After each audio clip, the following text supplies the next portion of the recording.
मूर्ति साकार मुरली 14 फरवरी 2024। आज की मुरली के मुख्य पॉइंट्स। बाप कहते हैं, मैंने तुमको यह बनाया था, अब फिर बना रहा हूँ। तुम पारस बुद्धि थे, फिर तुमको पत्थर बुद्धि किसने बनाया? आधा कल्प रावण राज्य में तुम गिरते ही आते हो। अब तुमको तमो प्रधान से सतो प्रधान जरूर बनना है। विवेक भी कहता है, बाप है ही सत्य, वह जरूर सत्य ही बताएंगे। यह ब्रह्मा भी पढ़ते हैं, तुम भी पढ़ते हो। यह कहते हैं, मैं भी स्टूडेंट हूँ, पढ़ाई पर अटेंशन देता हूँ। एक्यूरेट कर्मातीत अवस्था तो अभी बनी नहीं है। ऐसा कौन होगा जो इतना ऊंच पद पाने के लिए पढ़ाई पर ध्यान नहीं देगा? सुनेंगे ईश्वरीय महावाक्यों को विस्तार से। मीठे बच्चे, अंतर्मुखी हो, अपने कल्याण का ख्याल करो। घूमने फिरने जाते हो तो एकांत में विचार सागर मंथन करो। अपने से पूछो, हम सदा हर्षित रहते हैं? प्रश्न, रहम दिल बाप के बच्चों को अपने पर कौन सा रहम करना चाहिए? उत्तर, जैसे बाप को रहम पड़ता है कि मेरे बच्चे कांटे से फूल बने। बाप बच्चों को गुलगुल बनाने की कितनी मेहनत करते हैं, तो बच्चों को भी अपने ऊपर तरस आना चाहिए कि हम बाबा को बुलाते हैं, हे पतित पावन आओ, फूल बनाओ। अब वहां आए हैं तो क्या हम फूल नहीं बनेंगे? रहम पड़े तो देही अभिमानी रहे, बाप जो सुनाते हैं उसको धारण करे। ओम शांति। यह तो बच्चे समझते हैं, यह बाप भी है, टीचर भी है, सदगुरु भी है। तो बाप बच्चों से पूछते हैं कि तुम यहाँ जब आते हो तो इन लक्ष्मी नारायण के और सीढ़ी के चित्र को देखते हो। जब दोनों को देखा जाता है तो एम ऑब्जेक्ट और सारा चक्र बुद्धि में आ जाता है कि हम देवता बनकर फिर ऐसे सीढ़ी उतरते आए हैं। यहाँ ज्ञान तुम बच्चों को ही मिलता है, तुम स्टूडेंट हो। एम ऑब्जेक्ट सामने खड़ा है, कोई भी आए तो उनको समझाओ, यह एम ऑब्जेक्ट है। इस पढ़ाई से यहाँ देवी देवता जाकर बनते हैं, फिर 84 जन्म की सीढ़ी उतरते हैं, फिर रिपीट करना है। बहुत इजी नॉलेज है, फिर भी पढ़ते पढ़ते नापास क्यों हो पढ़ते हो? उस जिस्मानी पढ़ाई से भी यहाँ ईश्वरीय पढ़ाई बिल्कुल सहज है। एम ऑब्जेक्ट और 84 जन्मों का चक्र बिल्कुल सामने खड़ा है। यह दोनों चित्र विजिटिंग रूम में भी होने चाहिए। सर्विस करने के लिए सर्विस का हथियार भी चाहिए। सारा ज्ञान इसमें ही है। यह पुरुषार्थ भी हम अभी करते हैं। सतोप्रधान बनने के लिए बहुत मेहनत करनी है। इसमें अंतर्मुखी हो, विचार सागर मंथन करना है। घूमने फिरने जाते हो तो भी बुद्धि में यही होना चाहिए। यह तो बाबा जानते हैं कि नंबरवार है। कोई अच्छी तरह समझते हैं तो जरूर पुरुषार्थ करते होंगे अपने कल्याण के लिए। हर एक स्टूडेंट समझते हैं, यहाँ अच्छा पढ़ते हैं, खुद नहीं पढ़ते हैं तो अपने को ही घाटा डालते हैं। अपने को तो कुछ लायक बनाना चाहिए। तुम भी स्टूडेंट हो, सो भी बेहद बाप के। यह ब्रह्मा भी पढ़ते हैं, यह लक्ष्मी नारायण है मर्तबा, और सीढ़ी है 84 जन्मों के चक्र की। यह पहले नंबर का जन्म, यह लास्ट नंबर का जन्म। तुम देवता बनते हो। अंदर आने से ही सामने एम ऑब्जेक्ट और सीढ़ी पर समझाओ। रोज आकर इनके सामने बैठो तो स्मृति आए।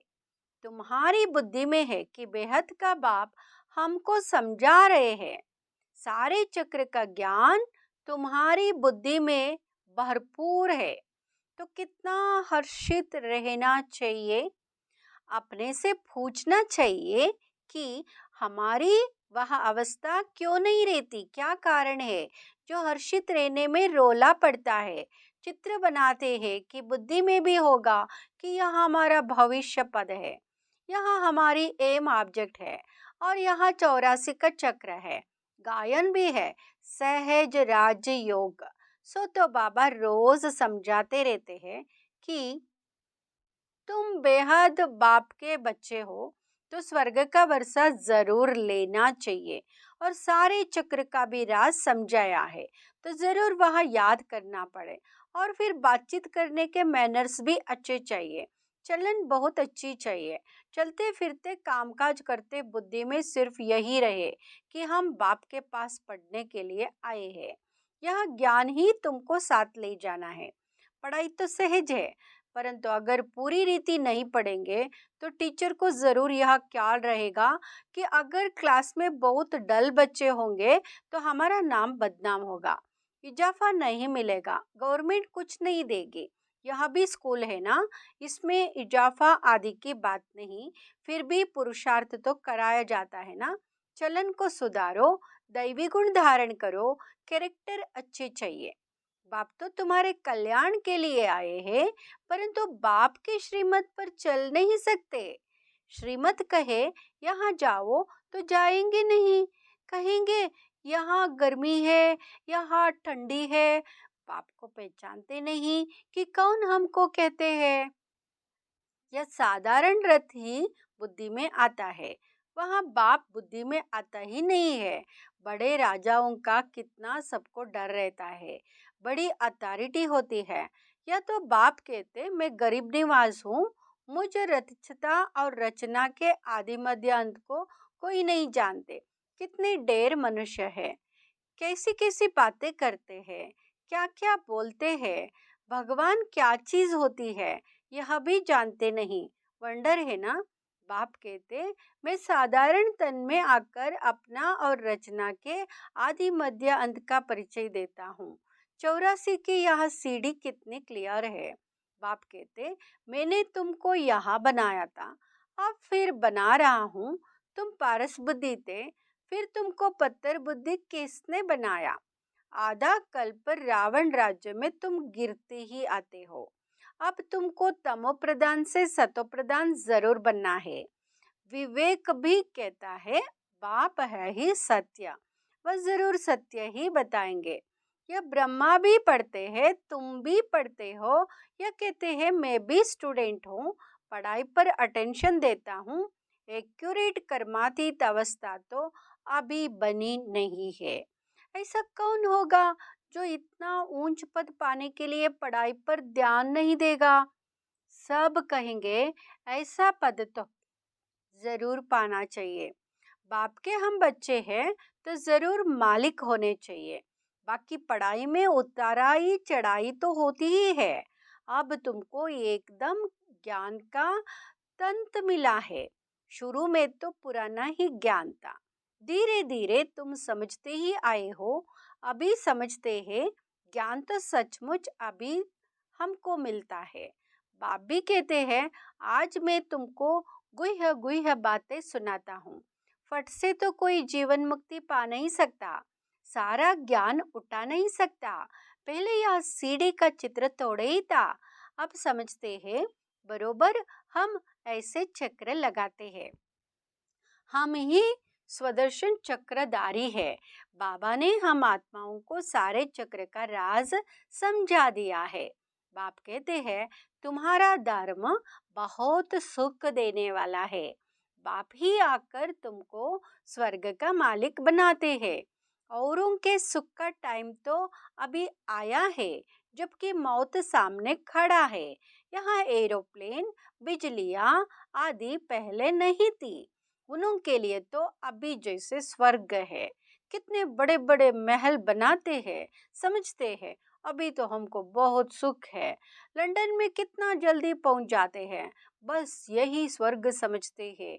अब उन्हों को जब कोई समझाए कि स्वर्ग तो सतयुग को कहा जाता है, कलयुग को थोड़े ही स्वर्ग कहेंगे। नरक में शरीर छोड़ा तो जरूर पुनर्जन्म भी नरक में ही लेंगे। आगे तुम भी यह बातें नहीं समझते थे, अब समझते हो, रावण राज्य आता है तो हम गिरने लग जाते हैं, सब विकार आ जाते हैं। अभी तुमको सारा ज्ञान मिला है तो चलन भी बहुत रायल होनी चाहिए। अभी तुम सतयुग से भी जास्ती वैल्यूएबल हो। बाप जो ज्ञान का सागर है वह सारा ज्ञान आप भी देते हैं, और कोई भी मनुष्य ज्ञान और भक्ति को समझ ना सके, मिक्स कर दिया है। समझते हैं, शास्त्र पढ़ना यह ज्ञान है और पूजा करना भक्ति है। तो आप बाप गुलगुल बनाने के लिए कितनी मेहनत करते हैं। बच्चों को भी तरस आना चाहिए कि हम बाबा को बुलाते हैं, पतितों को आकर पावन बनाओ, फूल बनाओ।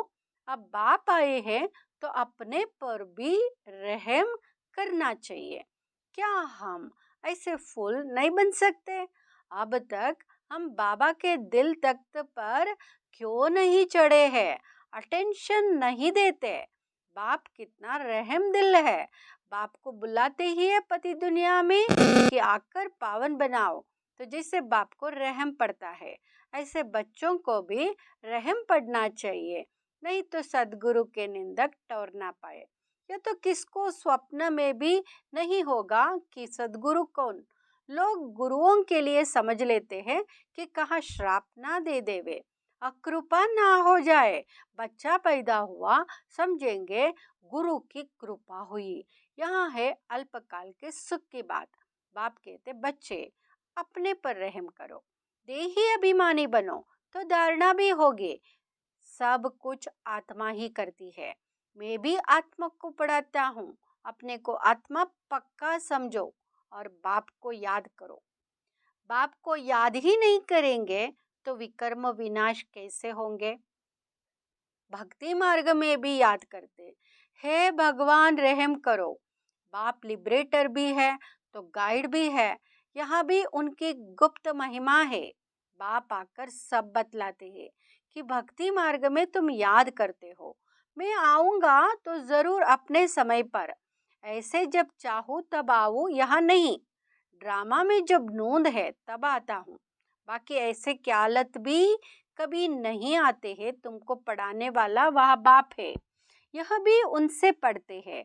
वह तो कभी कभी कोई खता नहीं करते, किसको रंज नहीं करते, बाकी सब नंबरवार टीचर है। वह सच्चा बाप तुमको सत्य ही सिखलाते हैं। सच्चे के बच्चे भी सच्चे, फिर झूठे के बच्चे बनने से आधा कल्प झूठे बन पड़ते हैं। सच्चे बाप को ही भूल जाते हैं। पहले पहले तो समझाओ कि यह सतयुगी नई दुनिया है या पुरानी दुनिया है, तो मनुष्य समझे। यह प्रश्न बहुत अच्छा पूछते हैं। इस समय सभी में 5 विकार प्रवेश है। वह 5 विकार होते नहीं।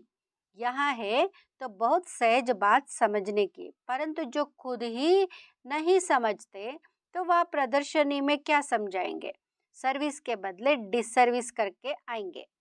बाहर में जाकर सर्विस करना मासी का घर नहीं है। बड़ी समझ चाहिए। बाबा हर एक के चलन से समझ जाते हैं। बाप तो बाप है, फिर तो बाप भी कहेंगे यही ड्रामा में था। कोई भी आता है तो ब्रह्मा कुमारी का समझाना ठीक है। नाम भी ब्रह्मा कुमारी ईश्वरीय विश्वविद्यालय है। नाम बाला भी ब्रह्मा कुमारियों का होना है। इस समय सब 5 विकारों में हीरे हुए हैं। उन्हों को जाकर समझाना कितना मुश्किल होता है। कुछ भी समझते नहीं है, सिर्फ इतना कहेंगे ज्ञान तो अच्छा है, खुद समझते नहीं है। विघ्न के पीछे विघ्न पड़ता रहता है। फिर युक्तियां भी रचनी पड़ती है। पुलिस का पहरा रखो, चित्र इंश्योर करा दो, यह यज्ञ है, इसमें विघ्न जरूर पड़ेंगे। सारी पुरानी दुनिया इनमें स्वाहा होनी है, नहीं तो यज्ञ नाम क्यों पड़े? यज्ञ में स्वाहा होना है, इसका रुद्र ज्ञान यज्ञ नाम पड़ा है। ज्ञान को पढ़ाई भी कहा जाता है। यह पाठशाला भी है तो यज्ञ भी है। तुम पाठशाला में पढ़कर देवता बनते हो, फिर यहाँ सब कुछ इस यज्ञ में स्वाहा हो जाता है। समझा वही सकेंगे जो रोज प्रैक्टिस करते रहेंगे। अगर प्रैक्टिस नहीं होगी तो वह क्या बात कर सकेंगे। दुनिया के मनुष्य के लिए स्वर्ग अभी है, अल्पकाल के लिए। तुम्हारे लिए स्वर्ग आधा कल्प के लिए होगा। यह भी ड्रामा बना हुआ है। विचार किया जाता है तो बड़ा वंडर लगता है। अब रावण राज्य खत्म हो, राम राज्य स्थापन होता है। इसमें लड़ाई आदि की कोई भी बात नहीं। यह सीढ़ी देख लोग बड़ा वंडर खाते हैं। तो बाप ने क्या क्या समझाया है। यह ब्रह्मा भी बाप से ही सीखा है, जो समझाते रहते हैं। बच्चियां भी समझाती है। जो बहुतों का कल्याण करते हैं उनको जरूर जास्ती फल मिलेगा। पढ़े हुए के आगे अनपढ़े जरूर भरी डोएंगे। बाप रोज रोज समझाते हैं, अपना कल्याण करो। इन चित्रों को सामने रखने से ही नशा चढ़ जाता है। इसलिए बाबा ने कमरे में यह चित्र रख दिए हैं। ये ऑब्जेक्ट कितनी सहज है। इसमें कैरेक्टर्स बहुत अच्छे चाहिए। दिल साफ हो तो मुराद हासिल हो सकती है। अच्छा,